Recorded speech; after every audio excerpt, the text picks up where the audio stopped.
Halo ai semua, welcome back to Aiman Channel. Jadi hari ini aku kedatangan tamu yang sangat spesial. Semua orang pasti udah tahu ini. Kita sambut Miss Indonesia 2020, Hai Miss semuanya. Kala. Halo. Apa kabar Miss Kala? Baik banget. Dokter Baik gimana? banget. Alhamdulillah sehat. Nah hari ini nih aku mau nanya seputar kesehatan kamu nih. Oke. Ini kan kamu sebagai Miss Indonesia, aku pengen tahu deh pola hidup kamu nih sehari-hari gimana sih? Pola hidup. Well, di masa pandemi gini jujur kadang ya motivasi itu berkurang ya. Jadi secara mental kadang itu berombang-ambing sedikit, tapi I get myself together. Jadi kalau pola hidup ditanya, mungkin makanan cukup sehat ya, karena background Carla dulu memang Carla seorang chef dan masih hobi masak terus, jadi selalu masak sendiri di rumah. Dan olahraga itu juga it's a must, karena Carla juga kebetulan dulu adalah atlet basket. Jadi Carla juga mengatur pola hidup dengan berolahraga, gitu. Ini udah kelihatan banget dari background pendidikannya aja, apalagi sebagai atlet pasti pola hidupnya, olahraganya pasti makannya teratur dong. Tapi pernah nggak sih punya masalah kesehatan yang mengganggu banget gitu? Kalau masalah kesehatan, jujur ya, dulu Carla memang sempat struggling juga dengan body weight, body image. Dan Carla dulu tuh sempat sih dari yang bisa kalau orang bilang kelebihan berat badan, ya. Terus sampai sekarang ini sempat diet dan jujur itu merusak pola pola kerja lambung Carla mungkin ya kalau bisa dibilang. Dan dari situ Carla dapat penyakit MA. Ya, dari situ sih kalau yang paling sering kambuh sampai sekarang ini kalau misalnya jadwal kadang nggak menentu atau kalau lagi stres tuh, itu biasa sakit MA sih. Oke. Emang kalau dulu tuh dietnya gimana sih sampai dari gemuk bisa seperti sekarang ini? Banyak sih sebenarnya dari yang mungkin nggak makan nasi, nggak makan karbo sama sekali, itu bener-bener. Terus juga yang paling sering itu karbo karena nggak makan. Terus juga takut banget menyentuh yang namanya gluten. Ya, bisa nggak paling ngeri sih kalau saya dulu makan gluten itu roti, mie, terus bener-bener nggak. Terus kentang itu pun juga enggak loh dok ya, jadi benar-benar no karbo sama sekali. Jadi dulu tuh sempat lemas dan dapat mood swings dari situ. Terus plus lagi karena sering telat makan, karena Carla juga walaupun dulu atlet basket gitu, dan sempat memang di SMA itu dulu dunia modeling, jadinya Carla itu juga sering telat makan atau kadang takut makan sebenarnya karena takut gemuk. Itu dulu ya, tapi ya dulu dong, nggak lagi sekarang. Nah, sekarang udah bisa diatur. Iya, benar-benar. Tapi dari situ karena ada penyakit MA sampai sekarang ini, itu udah bawaan gitu dong. Jadi emang kasus yang dialami Carla ini sebenarnya banyak banget orang Indonesia yang mengalami. Mungkin kalau aku sebagai praktisi kesehatan di rumah sakit dan di puskesmas, hampir setiap hari orang datang dengan aduh perut saya sakit. Itu udah mungkin penyakit wajib lah ya dibilangnya lah ya. Nah sebetulnya betul kata Carla, misalkan orang yang sekalinya punya MA, gak bakal bisa sembuh total. Yang dijaga adalah dikontrol jangan sampai kambuh lagi. Nah penyebabnya tuh banyak banget. Betul tadi Miss Carla udah bilang, contohnya stres. Mungkin ya karena pengaruh psikis, pengen kurus. Terus pola makan yang nggak teratur, mungkin suka kadang nggak makan sama sekali biar cepet kurus. Nah itu. Nah karena pada dasarnya tubuh kita itu kan lambung kita menghasilkan asam lambung yang berguna untuk mencerna makanan. Misalkan asam lambung itu nggak ada yang ngisi, apa dong yang mau dicerna? Ya dia bakal merusak si lapisan lambung itu sendiri. Nah maka itu keluhannya nyeri ulu hati yang sering banget keluhan umum yang orang di sini punya. tuh ya dok? Iya, di situ. Itu karena si asam lambungnya yang merusak lapisan lambung, makanya nyeri. Nah gitu. Nah sebetulnya untuk bahasa umumnya itu orang bilangnya MAH. Ini ada info menarik, MAH itu dari kata bahasa Belanda, artinya lambung. Sebenarnya di dunia medis itu nggak ada istilah MAH gitu. Adanya kita bilangnya dispepsia. Dispepsia. Jadi dispepsia itu kumpulan gejala pencernaan, contohnya nyeri ulu hati, perut terasa begah, kembung. Nah kita bilangnya dispepsia gitu. Apa bener ini dok? Berarti kalau misalnya nggak semua orang ya, kalau pribadi nggak, cuma umumnya kalau orang kena penyakit MA itu kayak lagi kambuh, itu bisa mereka selalu sendawa gitu, burping gitu ya. Oh itu memang pengaruh dari gas dari lambung itu ya? Itu salah satu gejalanya dispepsia tadi. Nah dispepsia itu dispepsia sindrom kita, bilangnya kumpulan gejala. Mungkin setiap orang beda-beda, ada yang cuman mahnya nyeri ulu hati aja, mungkin ada yang bentuk mahnya itu kembung, begah, jadi sendawa. Jadi setiap orang tuh beda-beda. Penyebabnya juga macam-macam yang tadi. Macam-macam, iya benar-benar yang trigger tuh macam-macam. Apalagi obat-obatan kan, nah itu juga bisa menyebabkan hal itu gitu. Oh obat-obat itu juga bisa menyebabkan dispepsia? Bisa. bisa menyebabkan dispepsia. Dan contohnya obat anti nyeri yang suka kita dapat di pasaran. Ya sebetulnya itu kan masuk golongan obat keras, obat anti nyeri. Nah itu sangat bisa mengiritasi lambung. Nah, maka itu sebaiknya minum obat golongan obat keras, konsultasi dulu ke dokter. Apalagi yang memang punya riwayat sakit lambung kayak Carla dan teman-teman lainnya gitu. Wow. Nah terus dok, speaking about MA ya, penyakit MA. Tapi karena dengar lagi ada satu yang mirip, entah sama atau enggak ya, yang namanya dalam bahasa Inggris sih ini singkatan juga GERD. Bedanya MA sama GERD, sebenarnya apa sih mereka itu dok? Oke. Bedanya mungkin atau gimana gitu dok? Nah ini bagus banget, orang suka bingung, MA, GERD itu apa sih? Jadi yang MA aku bilang, MA itu sindrom dispepsia ya, kumpulan gejala tadi. Nah termasuk gastritis itu iritasi lambung, duodenitis dan lain-lain.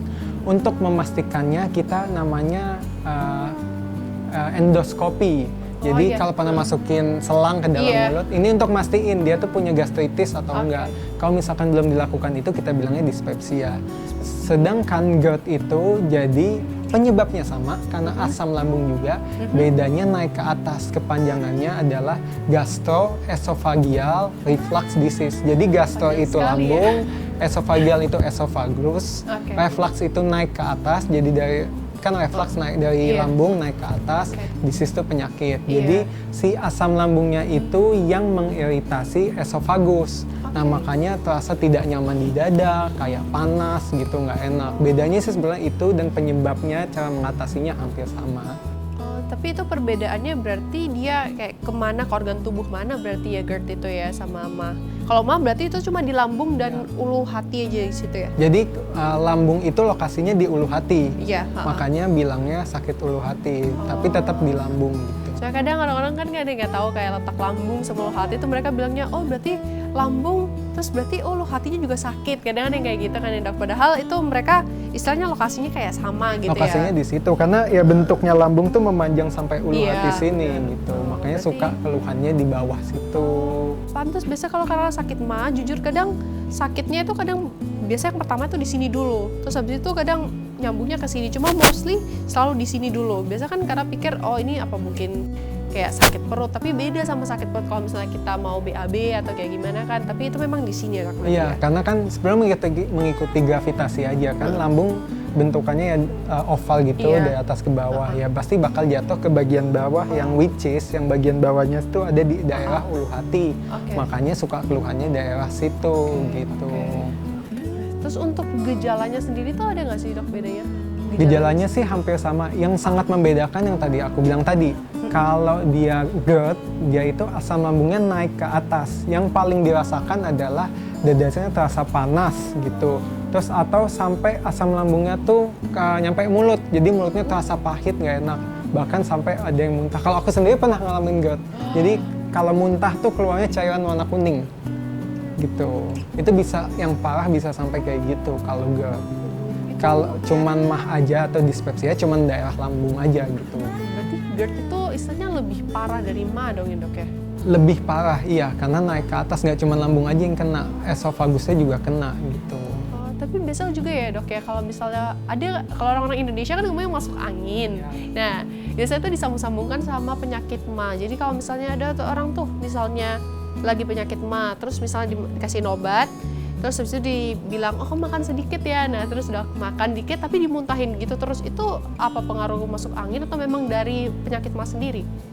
Oke, nah sebelum masuk angin nih aku sendiri masih bingung, ada yang bilang masuk angin tuh ya bisa karena MAH dibilang masuk angin, atau badan nggak enak demam bilangnya masuk angin. Itu persepsi tiap orang Indonesia ya beda ya, karena di medis sendiri nggak ada kan sebenarnya istilah masuk angin itu kan. Nah tapi yang pasti ya misalkan dia sampai demam, itu yang pasti bukan cuma MAH doang, pasti ada yang lain, infeksi yang lain, karena infeksi tandanya adalah demam. Jadi ya emang beberapa orang misalkan perutnya begah MAH yang parah banget bisa sampai mual dan nggak mau makan gitu. Nah misalkan udah sampai mengganggu banget, itu harus treatment lebih lanjut ke dokter gitu.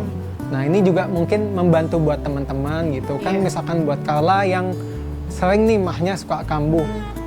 Kalau sudah kena serangan MAH, kita bisa mengobatinya sampai kembali normal, tapi nggak berarti MAH itu bakal sembuh 100%. yang paling penting adalah mengontrol jangan sampai terjadi serangan mah itu. Iya. Gimana caranya? Yang pertama adalah pola makannya. Disarankannya adalah porsi kecil tapi sering. Iya. Ya kan? Itu pasti sering dengar kan? Yes, Pasti kalau di rumah sakit kena mah pasti dibilanginnya kayak gitu. Iya, Porsi benar. kecil tapi sering. Nah itu bagus banget. Kenapa kayak gitu? Kita menjaga agar lambung kita jangan kosong. Iya. Tapi jangan berlebihan juga porsinya karena ya bisa naik ke atas juga itu asam lambungnya gitu kan, keisi penuh kayak kita masukin batu dalam gelas ditambah air banyak dikit tumpah kan. Nah, Naik, kayak iya. lambung kita begitu juga kalau kebanyakan gitu. Terus yang kedua ya hindari stresor yang dapat menyebabkan naiknya asam lambung. Stres ya itu. Ya itu bisa menaikkan asam lambung. Yang ketiga makanan yang diasup itu apa? Oke. Makanan yang pedas-pedas itu bisa iya. menaikkan asam lambung gitu. Kecut-kecut gitu ya dok ya. Yang asam-asam Yang ya asam-asam. juga bisa men-trigger jadi nggak enak tambah perutnya. Selain itu adalah kopi. Karena Iya. kopi itu bersifat asam. Asam lambung udah asam, ditambah kopi tambah asam lagi, tambahan nggak enak perut. Nah itu Iya. penting. Sama selanjutnya adalah obat-obatan Wow. gitu. Apa Jadi aja tuh dok yang obat-obatan? ada kita bilangnya golongan NSAID. NSAID. Biasanya sih buat obat anti nyeri yang suka, kalian pasti tahu lah, aku nggak usah sebutin namanya. Nah karena termasuk golongan obat keras. Nah itu harus konsultasi ke dokter sebelum makan. Misalkan kalian memang punya mah, minumnya setelah makan. Sebenarnya buat orang secara umum minumnya setelah makan, Oke. biar nggak tambah sakit lambungnya Iya, gitu. oke. Nah banyak faktor lagi ya, hormonal juga bisa nyebabin Hormonal juga ternyata bisa dok ya? mempengaruhi karena hormon kan mempengaruhi metabolisme secara menyeluruh tubuh juga kan gitu. Oke. Tapi yang utama sih pola makan itu yang paling utama sih. Pola makan. Tapi memang faktor hormonal itu nyambung dengan stres itu ya dok ya? Ya kalau misalnya kita lagi stres, jujur ya waktu Carla sempat ada kayak banyak pikiran, itu kayak asam lambung mungkin naik ya, tiba-tiba tuh langsung sakit di uluh hati dok. Tapi setelah minum obat dia langsung puji Tuhan reda. Dan itu memang faktor hormonal itu juga penting ya, faktor stres kita kontrol mood kita, keseharian kita. Oh, isi. Ya itu karena secara nggak langsung si stres itu nggak cuman mempengaruhi lambung aja, jadi ada prosesnya termasuk mempengaruhi hormon dan lain-lain gitu, mempengaruhi mood juga stres gitu. Jadi stres itu dampaknya tuh banyak banget ya, kalau bisa ya happy selalu aja lah gitu. Happy selalu, ingat Kayak ya. Carla lah ya saat ini. Happy lah. selalu, Ya, happy selalu berarti gitu. ya. Oke. Dan untuk perbedaan tadi kan udah ngobrol-ngobrol kayak apa sebenarnya bedanya kayak gitu dengan Ma dan GERD. Tapi kalau misalnya untuk cara pencegahan kedua bukan penyakit ya kalau kalian bilang ya, bukan penyakit ya. Gangguan inilah ya. Oke, kedua gangguan itu dari Ma dan GERD itu sebenarnya sama nggak sih? Sebenarnya penyebabnya itu sama aja karena asam lambung sendiri. Yang satu naik ke atas, yang satu stay di lambung. Oke. Ya berarti cara mengelolanya atau mengatasinya ya juga sama juga gitu. Ya paling kalau misalkan dia udah punya mah, terus nah jadi yang men-trigger terjadinya GERD, contoh perubahan posisi. Habis makan tiduran. Oh itu pengaruh ya? Itu pengaruh. Jadi mempengaruhi gravitasi juga kan, kalau kita kebayang tiduran kan pasti naik ke Iya. atas kan. Oh iya ya. Ya kan. Iya. Ya karena sebenarnya GERD itu gangguan katup di antara esofagus dan lambungnya, jadi itu berpengaruh juga. Terus kedua ya pola hidup, obesitas itu juga berpengaruh gitu.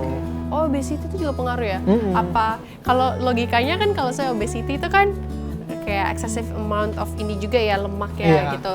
Dan apa juga berarti kayak organnya juga kayak tercrush Iya. gitu, bener kayak itu. Benar, kalau kamu lihat kan ada contoh misalkan di sosial media Iya. yang banyak lemak kan pasti mempengaruhi organ-organ di dalamnya Iya, juga benar, kan. benar. Nah yang ada lemak itu bukan cuman kulit aja. Contohnya di liver itu kalau obesitas juga ada lemaknya di sekitar liver, jadi bahaya banget gitu. Dan kalau misalnya speaking about obesity lagi nih dok, itu biasa kan kalau misalnya orang bilang itu takut penyakit diabetes ya, terus juga ada yang sampai ke jantung, paling sering karena denger tuh serangan jantung ya, karena jantungnya diliputin oleh lemak ya. Nah, terus kalau nyambungnya sama penyakit Ma, karena juga punya kerabat, temannya kerabat lagi sih tepatnya, dia itu bilang kalau dia itu meninggalnya karena, bukan dia yang meninggal sih dok ya, lebih tepatnya kayak temannya tuh laporan kalau misalnya alasan utama meninggal itu gara-gara penyakit lambung. Apa itu benar dok kalau misalnya Ma atau GERD itu bisa nyebabin kematian? Sebenarnya kalau ditanya bisa, sebenarnya bisa aja gitu ya, karena misalkan iritasinya udah kronis berlanjut lama ya bisa merusak lambung sampai bolong lah, jadi ada perdarahan, tapi itu membutuhkan proses yang cukup lama. Contoh misalkan esofagus ya, jadi luka esofagusnya bisa jadi mengecil, itu juga mengganggu juga bisa. Ya tapi kadang GERD itu susah dibedakan sama serangan jantung. Apalagi masyarakat awam. Kan kita tahu kalau serangan jantung tuh rasa tidak nyaman pada dada kiri. Nah, posisinya esofagus juga di dada kiri. Nah, biasanya kalau serangan jantung itu kita nggak bisa tunjuk nih lokasinya di mana. Misalkan, nggak enak di dada. Misalkan ditanya, yang sakit yang mana? Nggak tahu, pokoknya nggak enak, nggak nyaman. Itu biasa serangan jantung. Nah, misalkan bentuk sakitnya macam-macam, bisa juga kebakar kayak GERD juga bisa, rasa seperti tertimpa beban juga bisa, yang pasti di lokasinya di kiri karena jantung di kiri. Kalau GERD itu ya sama, terbakar di bagian dada kiri, ya tapi ada pencetusnya, misalkan setelah makan, perubahan posisi. Terus kita lihat lagi faktor risiko yang lain, misalkan masih muda, nggak ada faktor risiko, ya arah ke arah serangan jantung kan mengecil kan. Ya beda misalkan orang nggak setelah makan tiba-tiba muncul, orang udah tua, punya riwayat gula darah tinggi, hipertensi. Nah muncullah ketakutan ke arah serangan jantung, nah lebih baik langsung dibawa ke rumah sakit gitu. Terus juga nih paling sering kalau misalnya katanya kalau udah akut penyakit MA itu lambung bisa bolong ya dok? Oke, nah ini mungkin juga info baru lagi, bedanya istilah akut sama kronis. Oh oke, boleh nih. Kan bilang mah akut itu dalam rentang waktu yang baru terjadi. Jadi misalkan serangannya baru terjadi, kita bilangnya mah akut. Misalkan sudah lama, kita bilangnya kronis gitu. Oh, kalau udah lama kronis ya gitu. Kalau akut tuh menandakan kalau dia itu terjadinya baru terjadi, serangannya baru terjadi tuh akut gitu. Biasanya yang sampai bolong itu mah yang udah kronis, yang udah lama, istilahnya yang udah kronis, yang udah lama terjadi. Jadi lapisan lambungnya terus dirusak, yang lama-lama bisa rusak sampai perdarahan gitu. Itu bedanya berarti dok ya, kronis sama akut. Kalau akut barusan terjadi, kronis itu yang udah jangka panjang lama berarti. Oke. Nah gitu, kalau ya yang paling penting yang tadi aku bilang ya pola makan, ya jangan sampai udah punya MAH terus-terusan terjadi karena bisa mengiritasi lambung. Ini buat teman-teman semua, MAH itu nggak bisa sembuh, yang bisa adalah dikontrol, jangan sampai sakit, jangan sampai terjadi serangan begitu. Ada yang ingin ditanyakan lagi mungkin Kaula? Well, itu sudah sangat jelas sih, tadi udah dikasih pertanyaan oleh Dr. Aiman. Kaula terima kasih banyak nih, udah mampir-mampir menyediakan tempatnya yang bagus ini. Terima kasih. Semoga lain kali kita bisa ketemu di lain waktu ya. Ngobrol lebih lanjut lagi dengan Dr. Aiman. Buat teman-teman AI semua, misalkan kalian nih pengen nanya soal masalah kesehatan, kalian langsung komen aja nih di kolom komentar. Mungkin aja aku bisa bahas sama teman-teman yang lain, mungkin ya kita kan belum tahu. Nah jangan lupa di like dan di komen, dan jangan lupa di share video ini karena info kesehatan ini sangat bermanfaat buat teman-teman semuanya. Oke guys, thank you so much. See you in the next video. Bye.